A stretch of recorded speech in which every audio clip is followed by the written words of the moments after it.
Bonjour. Le Sénégal, une terre d'entrepreneuriat et d'innovation. Alors c'est vrai, le Sénégal apparaît de plus en plus comme un hub de l'innovation en Afrique de l'Ouest. Et le tissu entrepreneurial est en pleine effervescence, permettant ainsi l'émergence et la croissance d'entreprises innovantes. Donc, pour animer ce thème, deux speakers, Papa Amadou Sarr, ministre délégué général à l'entrepreneuriat rapide des femmes et des jeunes, la DER, et Omar Cissé, DG de InTouch. Alors c'est quoi l'esprit d'entreprendre? Alors peut-être une première question pour lancer le débat à Papa Amadou Sarr. Vous êtes soif d'énergie. Alors en quoi cette fibre entrepreneuriale qui vous anime s'exprime-t-elle dans les actions que vous entreprenez dans votre vie professionnelle et votre soutien à l'entrepreneuriat? Merci Vincent de m'avoir invité à cette organisation de BPI France et je remercie toute l'équipe de BPI France qui a contribué à la création de cet événement. Et je salue et remercie mon frère M. Cissé Omar ici présent.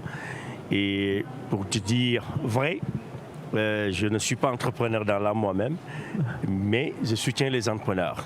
Et depuis 3 ans, je m'amuse à accompagner les femmes et jeunes entrepreneurs sénégalais qui ont des projets, qui ont besoin de financement, qui ont besoin d'accompagnement pour pouvoir créer leur entreprise, développer et créer des opportunités et créer de la richesse.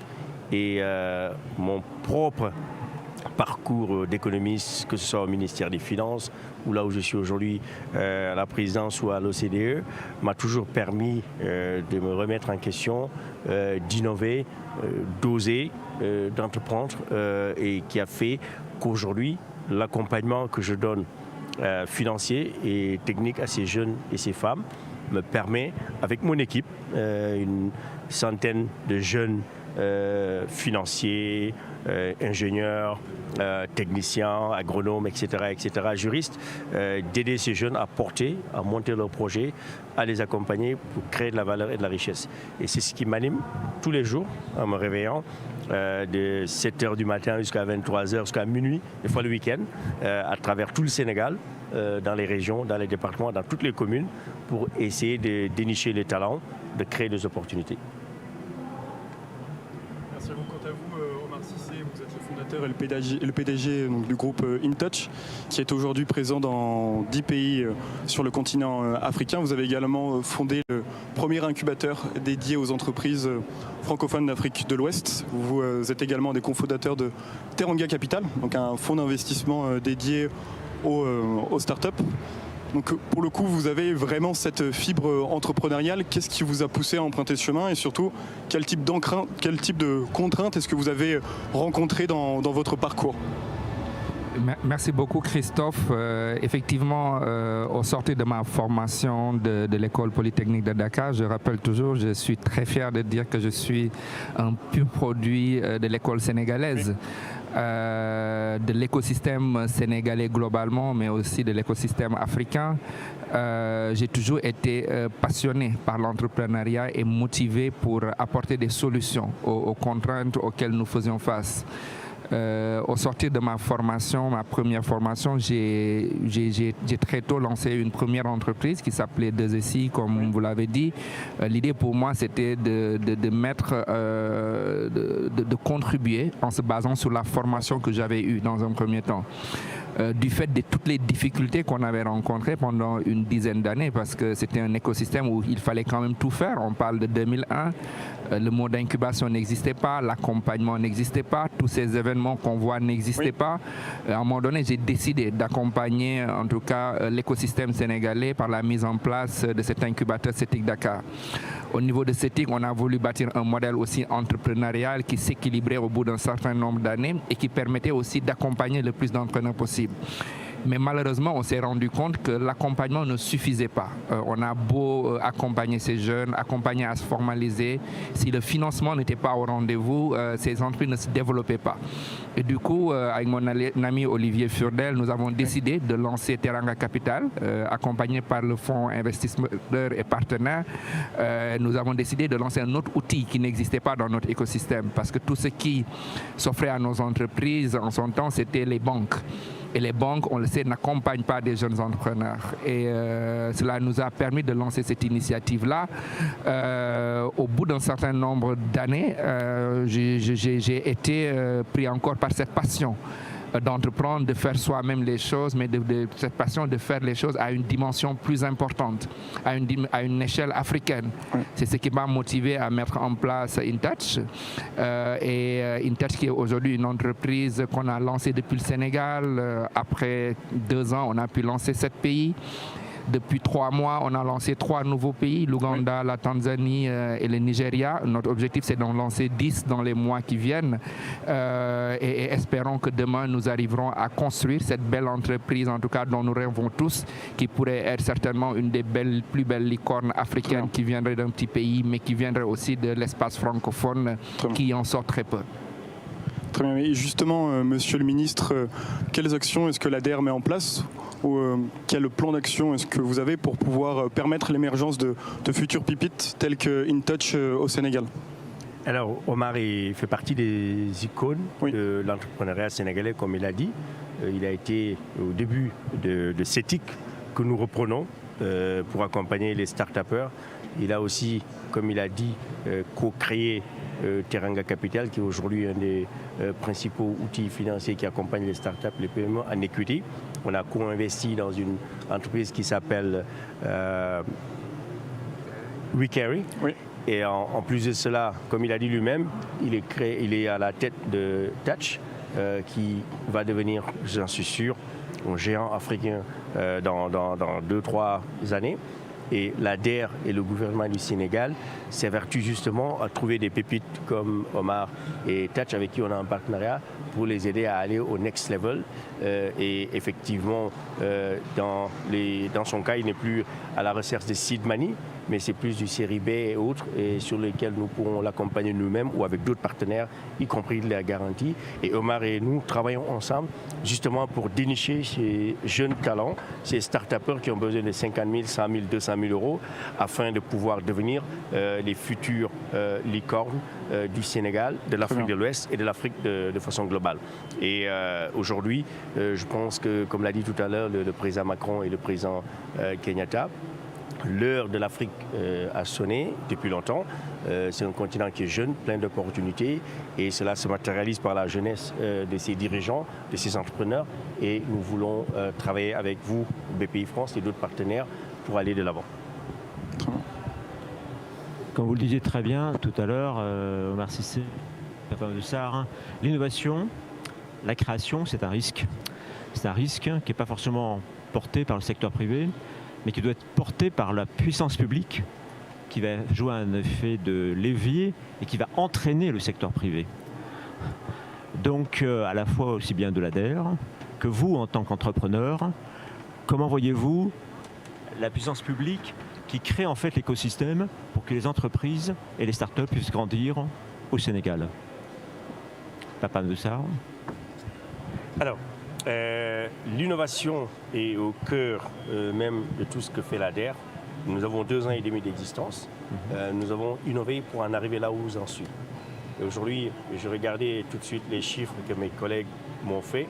Nous sommes à plus de 60 milliards de francs CFA d'octroyés en 2 ans. Un peu plus de 100 millions d'euros. On a commencé from scratch. On a eu comme budget initial de départ environ 30 milliards, 50 millions d'euros, mais qu'on n'a pas mobilisé en entièreté. On a mobilisé la moitié. Et grâce à des mécanismes innovants, en relation avec l'Agence française de développement, nous avons pu lever 20 millions d'euros. Avec la Banque africaine de développement déjà effectif, une centaine de millions de dollars. et d'autres partenaires comme l'US Africa Development Foundation et l'USAID et la Fondation Bill et Melinda Gates. On est autour de, aujourd'hui même avec le Fonds Khalifa pour le développement de l'entrepreneuriat, où on a levé 20 millions d'euros pour créer à Dakar le plus grand incubateur et accélérateur d'Afrique de l'Ouest. L'objectif de l'ADER justement, c'est d'aider et pousser ces jeunes pousses, ces start-upers.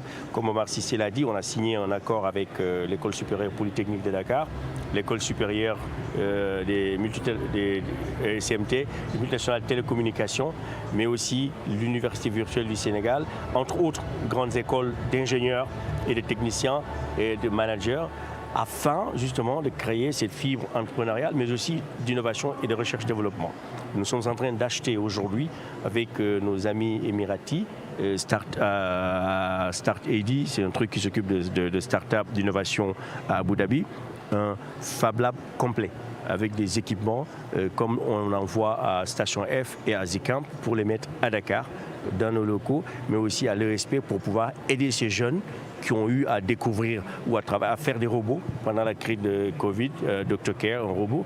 Ces jeunes, on les accompagne pour acheter plus de technologie, plus de matériel et les aider davantage à innover, que ce soit dans l'IoT, dans la blockchain, dans l'intelligence artificielle, pour pouvoir trouver des solutions africaines aux problèmes africains.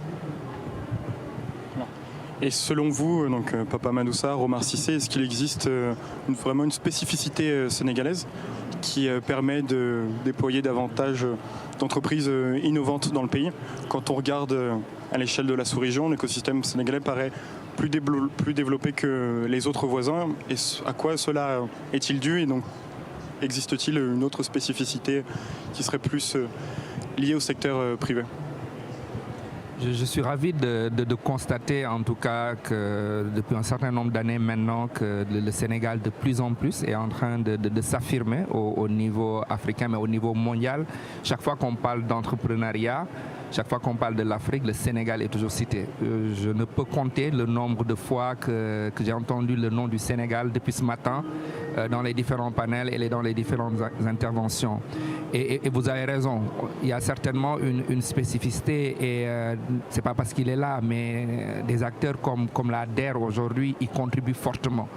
Vous aurez compris que nous ne saurions nous développer sans un écosystème assez propice pour nos startups.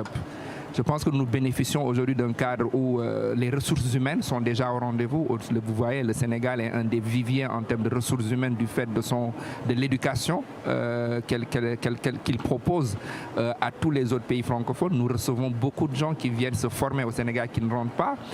Après qu'on a mis en place ce dispositif de formation, une chose qui est extrêmement importante, c'est comment nous arrivons à faire émerger un maximum de startups. Le travail que la DER a fourni ces dernières années est un travail énorme. Dans ce sens, vous irez dans tous les grands événements en Afrique qui parlent d'entrepreneuriat, vous verrez des Sénégalais qui sont accompagnés par la DER et qui sont mis en avant. C'est extrêmement important.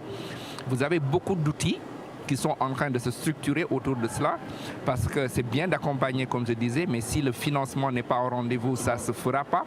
La DER est en train de mettre massivement de l'investissement. Je n'ai jamais vu dans le secteur, en tout cas depuis que j'y suis, des startups bénéficier d'accompagnement d'un organisme public à ce niveau-là. C'est extrêmement important de le souligner. Enfin, je pense que par contre, à l'échelle africaine, nous devrions travailler encore plus à faire émerger des champions. Beaucoup de startups vont naître et continueront à naître. Nous sommes, en tout cas au Sénégal, nous avons un vivier extrêmement important. Et les prochaines étapes, c'est de voir comment un maximum de champions vont sortir. Parce que pour moi, un écosystème viable devra à un moment donné aussi être soutenu par les champions. Et nous devrions peut-être tous ensemble y travailler pour y arriver. Justement, pour rebondir sur ça, vous formez les entrepreneurs, vous les accompagnez. Maintenant, il y a des sources de financement. Et il faut également une taille de marché pour qu'une start-up puisse se développer. Alors comment abordez-vous les concepts de transfrontières, de commerce interafricain et d'internationalisation des start-up pour qu'elles puissent grandir et se développer? Je ne sais pas si les entrepreneurs français qui se développent à l'échelle européenne se rendent compte de ce dont on parle quand il s'agit de se développer en Afrique. On parle aujourd'hui de l'Afrique comme si c'était un pays.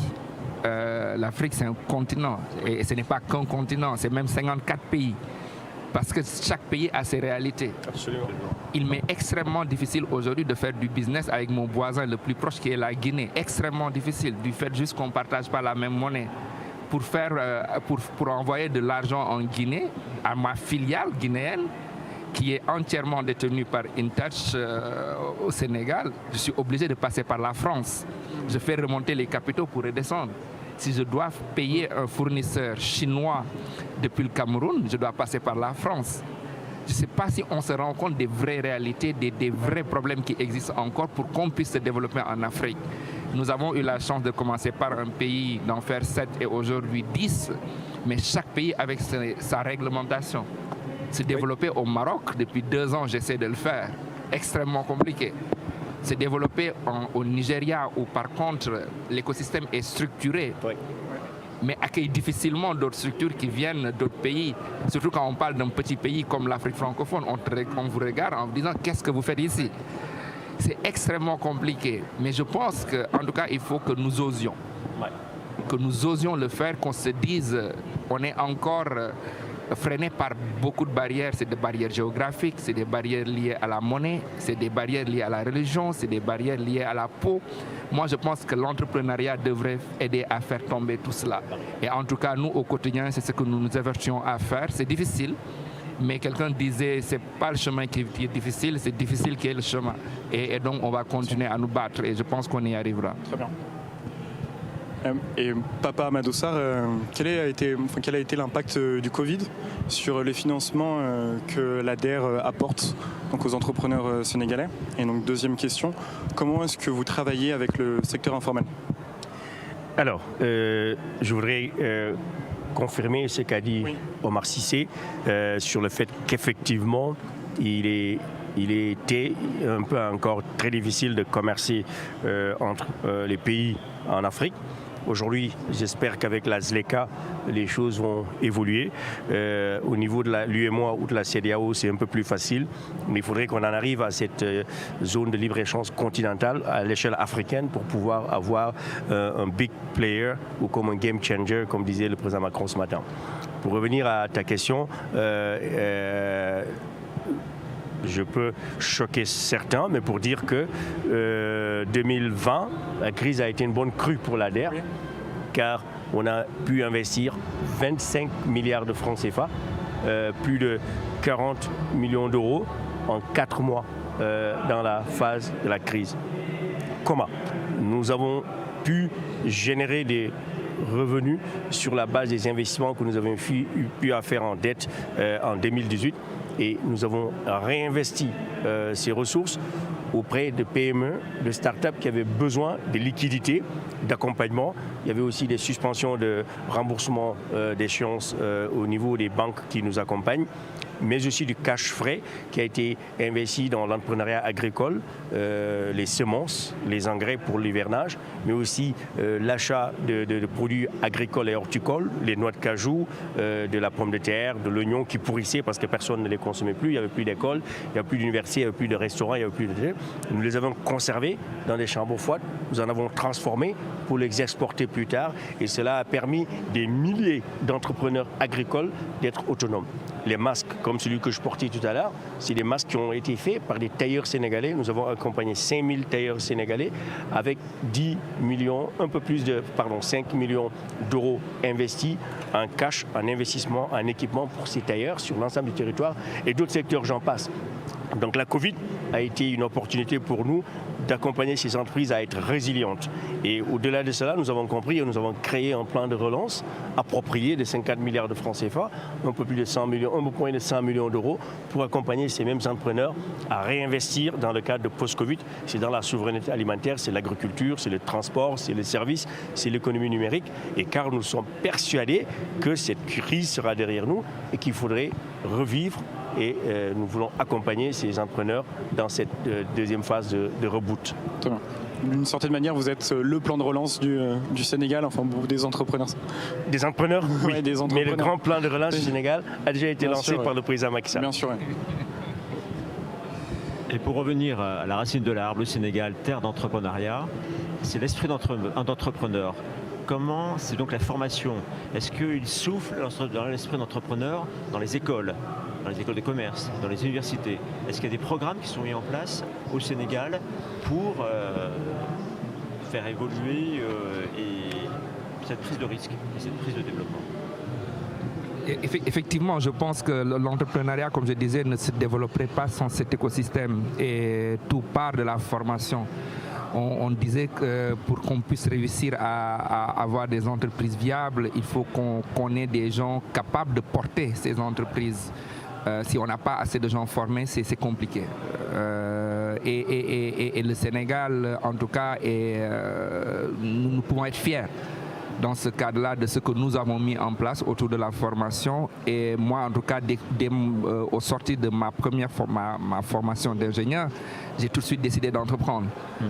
J'ai tout de suite décidé d'entreprendre parce que je pense que j'ai été motivé par le fait que je pensais disposer assez d'outils qui me permettaient de lancer ma propre entreprise et de la développer. Même si je pense que ça ne suffisait pas. Mais de quel outil? De tout l'outil. Je pense que l'entrepreneuriat demande beaucoup de choses. Je pense que ça demande d'abord des compétences dans quelque chose. Moi, j'ai une formation d'ingénieur. En sortant de mon école, j'étais persuadé que je faisais partie des meilleurs développeurs qu'on puisse trouver au monde. Avec beaucoup de... je pense qu'aujourd'hui, c'est avec beaucoup d'exagération, avec beaucoup de témérité, on va dire. Mais on a réussi à me faire croire ça. C'est important que l'entrepreneur lui-même soit convaincu qu'il est aussi bon que le développeur qu'on aurait trouvé au Silicon Valley, que le développeur qu'on aurait trouvé en France. Pour moi, c'était d'abord ça à la base, avoir une compétence. Après, la deuxième chose, c'est tous les outils qui tournent autour de ça. C'est gérer des hommes, c'est avoir une vue sur sa finance, c'est savoir porter le développement de son entreprise. On n'en acquiert que les bases. Mais ce qui est important, c'est qu'en sortant de cette école-là, qu'on soit convaincu qu'on est prêt pour le faire. Même si je pense qu'on n'est pas complètement prêt, mais je pense qu'on dispose quand même des outils de base qui nous permettent d'affronter le monde et c'est ce qui nous permet aujourd'hui d'avancer dessus. D'accord. Très bien. En vision de perspective, Papa Modoussar et vous, pour vraiment construire un écosystème porteur dans les années à venir au niveau du Sénégal et vraiment faire grandir les jeunes pousses, qu'est-ce qu'il faudrait développer, faire encore au Sénégal? Alors je pense que Omar l'a dit, nous allons nous baser, nous de toute façon, sur la partie numérique et start-up, sur des champions comme Omar, des gens aussi comme Tamim qui est là, et qui est Seedstar, qui accompagne le Sénégal, pour mettre en place un écosystème de coach, du coaching, du mentorat, pour aider les entrepreneurs, les startups. Ce qu'il a dit, c'est important. On a des ingénieurs, des geeks qui ont des entreprises à qui on donne de l'argent, 100 000, 50 000, 100 000 euros, mais des fois qui ne parviennent pas à décoller parce qu'ils n'ont pas, comme il a dit, cette culture managériale, cette culture de gestion financière et économique, cette culture de gestion d'équipe, de marketing, de communication, de legal, etc., que nous allons leur apporter un accompagnement en plus du cash. Ça, c'est important. La deuxième chose, on l'a dit, on a abordé, c'est les débouchés. Il y a beaucoup d'entrepreneurs que nous accompagnons dans l'agriculture, dans l'artisanat. Celui qui a fait ces costumes au Sénégal, il veut les exporter. Ceux qui font les sacs que mes collègues portent, ils veulent les exporter. Mais les débouchés ne sont pas là. Ou les gens qui cultivent les choux, les carottes, la tomate, l'oignon dans la zone des Niayes, on veut les aider. Il y en a de plus en plus qui exportent direct sur Rungis à partir de Dakar le jour même. C'est ça, le débouché, le marché et enfin le cash, toujours le cash. Parce que pour aller de l'avant, pour créer cet écosystème entrepreneurial fort, il faut de l'argent, il faut aussi beaucoup d'accompagnement pour attaquer les marchés comme Omar le fait. Parce qu'aujourd'hui, le Sénégal, c'est 15 millions d'habitants, sont environ 12-13 millions de consommateurs, une classe moyenne d'environ 5-6 millions. Si on veut rattraper, comme il a dit, le Nigeria avec 100 millions de consommateurs, on doit courir. Très bien. Pour appuyer ce que Pape dit, hein, je pense que nous avons réellement besoin d'une centaine de papes chez nous. En résumé. Et de Omar. Pourquoi je dis ça? Il faut réécouter Macron ce matin. Et je le disais, on sent une hantise à développer l'entreprise. On sent que l'entreprise est mise au centre du développement. Ouais. Et que tout ce qu'il faut est réfléchi pour que l'entreprise puisse s'en sortir. Parce que ce qu'il faut qu'on se dise, c'est que le combat, ce n'est pas le combat de 2019, de 2020, ni de 2021. C'est qu'est-ce qu'on va être à 2030. Si on n'a pas cette hantise de développer l'entrepreneuriat, comme Pablo le fait, il dit oui, il y a un plan de relance économique global qui est porté par le président, mais lui, il porte l'entrepreneuriat. Effectivement, il a raison. On a besoin de dupliquer Pape dans plusieurs domaines, mais de faire en sorte que cette hantise de développer l'entreprise soit présente partout. Parce que si nous ne créons pas assez d'emplois, nous ne vivrons pas en paix, l'Europe ne vivra pas en paix. Les États-Unis ne vivront en paix. Nous avons besoin de créer des emplois. Je ne sais pas si on se rend compte du gap qu'il y a aujourd'hui entre ce qui est en train de se faire au niveau mondial par rapport à ce qui se fait à notre échelle. Moi, en tout cas, je suis ravi de participer à ce type d'événement et de voir l'ambition que le monde porte, de comparer à ce que nous sommes en train de faire, même si nous faisons beaucoup comparé à d'autres. Mais je mesure l'ampleur de la tâche qui est devant nous. Comment faire en sorte qu'avec lui, avec Bab et d'autres, que nous puissions faire en sorte que cette vision-là soit mise sur la table au quotidien et que chaque ingrédient soit étudié afin qu'on puisse avoir, encore une fois, des champions qui vont se développer sur le long terme. Pour moi, ça se résume à une vision. Il nous faut cette vision pour l'Afrique. Absolument. Et je rajouterai qu'il faut co-créer, je lance un message à Nicolas et à vous tous. Aujourd'hui, vous avez, j'ai vu Hugues tout à l'heure, Crédit Export. Vous accompagnez les entreprises françaises à investir en Afrique. Il faudrait créer un instrument qui permette aux entreprises africaines d'investir ici. Parce qu'aujourd'hui, on doit être dans la co-création. Le président Macron l'a dit quand il parlait le président Kenyatta, quand il parlait des jeunes migrants qui prennent les bateaux, qui viennent à travers la Méditerranée, l'Atlantique. Aujourd'hui, moi, je suis arrivé, j'ai fait mes études en France en 2000. Je suis retourné au Sénégal en 2015, après un passage aux États-Unis. Mais quand je vais voir les jeunes avec qui je fais l'école, qui n'ont pas eu peut-être la même chance que moi d'étudier, de travailler, ou les jeunes que je finance aujourd'hui, qu'est-ce qu'ils te disent? Je vais aller en Europe, Barsac, on dit Barça ou Barsac, Barcelone ou la mort. Et ils te disent, je vais aller en France, je vais aller en Europe, je vais aller travailler là-bas, je vais aller trouver de la richesse. Et rien ne peut les arrêter. Je vais le dire tout à l'heure, que vous mettez Frontex, que vous mettez des patrouilles, que vous mettez des polices partout, ils vont prendre la mer, ils vont venir, ils vont échouer à Lampedusa, il y en a qui vont entrer en Allemagne, en Europe, etc. Parce que c'est un monde qui n'a plus de frontières. Et comment l'éviter? C'est co-créer cet espace de financement, de coopération, d'accompagnement, comme il disait Omar, pour créer de l'emploi pour cette jeunesse qui en a besoin pour rester au Sénégal, en Afrique. Il y a une dame, Mme Schmidt, qui disait au président Macron, il y a une absence de jeunes talents, ingénieurs, techniciens pour faire du travail. Vous voyez, au Sénégal, il y en a beaucoup des ingénieurs qu'on peut former, qui peuvent venir. Le Canada le fait, la France doit le faire. On doit co-créer, accompagner pour le co-développement de nos deux territoires. Très bien. D'où l'utilité. Du partenariat entre BPI et l'ADR. D'où l'utilité. Très bien. Et que chaque État, comme le Sénégal et d'autres, crée leurs propres institutions pour financer leur économie, l'accompagnement, la formation, l'innovation, la garantie, le crédit, les fonds propres, et que ça soit avec une vision stratégique de l'État, parce que c'est toujours porté par un État qui entraîne le secteur privé. Avec Teranga Capital. Il Absolument. faut plusieurs remarques, Absolument. plusieurs niches, des fonds d'investissement dans plusieurs secteurs pour vraiment attaquer de tous les fronts. Absolument. Très bien, merci messieurs. Je vais peut-être prendre une ou deux questions beaucoup. du public qui voudrait un éclaircissement. Vous avez des questions? Question? Oui.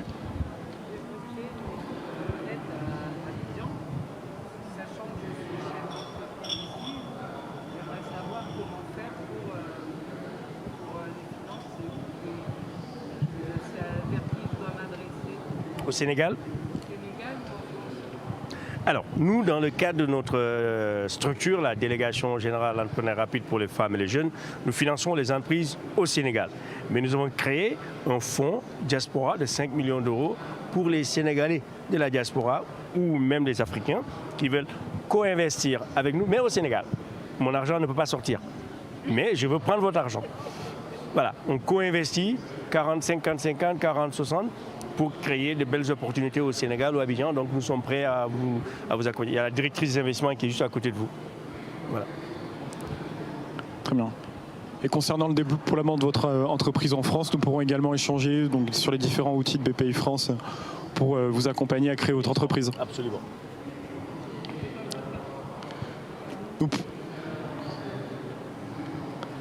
Très bien. Je vois beaucoup de jeunes à Dakar qui veulent créer une société, qui n'ont pas les moyens financiers de se faire accompagner. Est-ce que l'ALDER a mis en place un outil comme des chèques conseils qui permettent effectivement à ces jeunes-là de se faire accompagner alors qu'ils n'ont pas les moyens de faire le premier dépense? www.der.sn. Vous êtes déjà allé? Vous avez vu qu'on a, deux points. On a le premier, l'accompagnement pour créer son entreprise, la formaliser avec le guichet unique, où on vous aide à avoir le registre de commerce, le NINEA, à se formaliser pour les entreprises informelles. Il a posé la question. On ne donne pas d'argent si on n'est pas formel, et à vous aider à avoir les démarches administratives pour avoir le papier pour créer votre société. Et après, le parti véhicule investissement apporte tout ce qui est financement en investissement, en capital et en équipement. Et à partir de cela, il y a l'accompagnement qui suit. Donc un jeune entrepreneur sénégalais qui est au Sénégal, qui veut créer sa boîte ou qui est là, on ne vous finance pas si vous êtes là, il faut être à Dakar. On fait du co-investissement et on le fait ensemble. À Dakar, on a accompagné plus de 200 000 jeunes à créer leur entreprise en 2 ans. Donc c'est très simple, vous allez sur notre site. C'est vrai qu'actuellement on l'a fermé parce qu'on a eu 500 000 demandes, on a moins d'argent, mais on va la réouvrir en octobre. On vient d'avoir 20 millions d'euros avec l'AFD, 100 millions de dollars avec la BAD. On va lancer à partir d'octobre un nouveau programme qui s'appelle le PAVI, le programme d'accompagnement des valeurs, des initiatives entrepreneuriales des entrepreneurs du Sénégal, PAVI, qui va accompagner environ 35 000 jeunes à investir dans l'artisanat, dans la cordonnerie, mécanique, start-up, tout ce que vous voulez, avec en dette, en garantie et en prise de participation. Donc vous savez quoi faire. Très bien. Merci à vous Papa Madoussar. Merci à vous Omar Cissé. Merci. Vraiment pour votre intervention. Et ça passe en